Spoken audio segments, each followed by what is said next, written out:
A lot of shonen and especially sports anime get flack for their emphasis on the power of friendship and its supposed ability to help main characters defeat what should be impossible odds. Through good teamwork, cooperation, and a positive attitude, we can overcome anything. Despite this being an extremely kindergarten core message meant to be told to little children so that they'll be nicer to their classmates, it's actually kind of just an objectively good mindset in a lot of cases. Blue Lock is a great representation of why this is the case, and it stands out from other anime by packaging this message for a more cynical audience. Blue Lock is heavily inspired by the philosophical school of egoism. This should be obvious to anyone who has even heard of this philosophy. The guy organizing the whole thing is literally named Ego. He calls the players egoists. Egoism is a philosophy that says that all humans are fundamentally acting in their own self-interest, and that it is actually always morally correct to do what would benefit you the most. This idea clearly relates to Blue Lock, as the system is set up in a way that forces the players to think about what will benefit themselves in the long run, as opposed to what will benefit a team, as there can only be one final winner. Egoism also suggests that even when an individual does seemingly selfless or altruistic actions, they are really doing this just because it makes them feel good, or they get some other benefit from it, whether they consciously understand that or not. Despite it sounding very emo 14-year-old, that last sentence is actually how some immediate objections one might have to egoism can be countered. How could it always be good to always act selfishly? Well, an egoist doesn't have to only do selfish things and never help others. They just try to do things for the benefit to themselves. For example,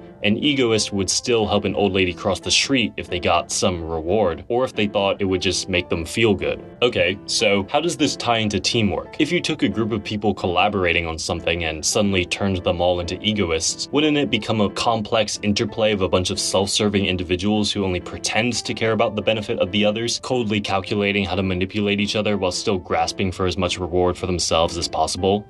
Yeah, I guess. I'm not actually an egoist, but I still think what this idea makes us recognize is that it's actually often in the individual's self-interest to collaborate with a group. Even if you are doing things purely for yourself, good collaboration gives you a higher likelihood of achieving whatever common goal the group has, and therefore you still get what you want. All members are able to build on each other's strengths, they help each other improve, they are more likely to succeed, and then they all get to reap the benefits. Watch this Kurzgesagt video if you need more examples.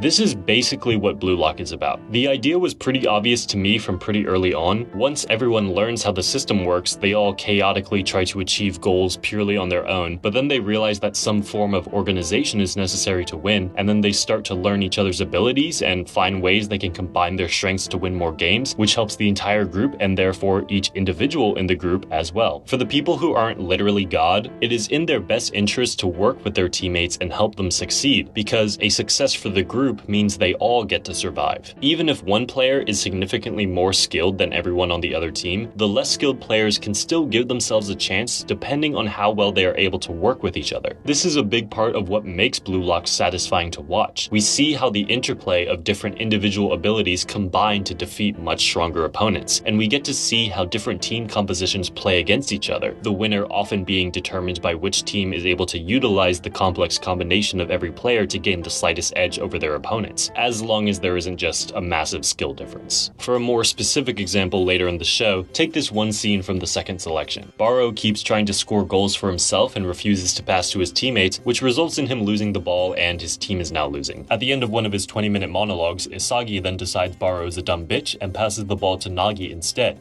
who he sees an incredible amount of possibilities with. Nagi scores pretty much immediately and the team is on track for a comeback. Baro is still stubborn, and Isagi calls him out, recognizing that Baro is only worsening his potential by playing the way he plays. Isagi continues to prove this by generally being a badass and showing Baro that both him and Nagi can evolve to win without him. Baro almost gives in to despair, relegating himself to a purely supporting role, but in the final moments of the match decides that even though he should probably work with his teammates, he can also still be his own person. It's epic. This scene is great for a few reasons. First, it goes against the common trope of guy who is bad at teamwork. Instead of Baro simply being a assimilated into Usagi and Nagi's team structure, he is actually added on as another piece. Good teamwork should not seek to destroy individuality, it should combine the different motivations and abilities of the team members. Baro continues to compete with Usagi for goals, but he does it in a way that surprises the enemy team and allows his team to gain the upper hand. It creates this cool dynamic of him and Usagi competing with each other in a way that helps the team as a whole. And second, Baro doesn't just become good at working with the team here, his individual skill actually improves, and he is now better at the game on his own. This relates to a larger point, that Blue Lock is not willing to ignore the importance of personal skill and growth. Characters must work together and good teamwork helps them overcome difficult odds, but each individual must also improve themselves. They can't just rely on their team. The embodiment of this focus on personal skill seems to be Rin, while Isagi seems more representative of the idea of working well with the team, always being focused on group harmony on and off the field, and previously being such an embodiment of this that he wouldn't take goals for himself.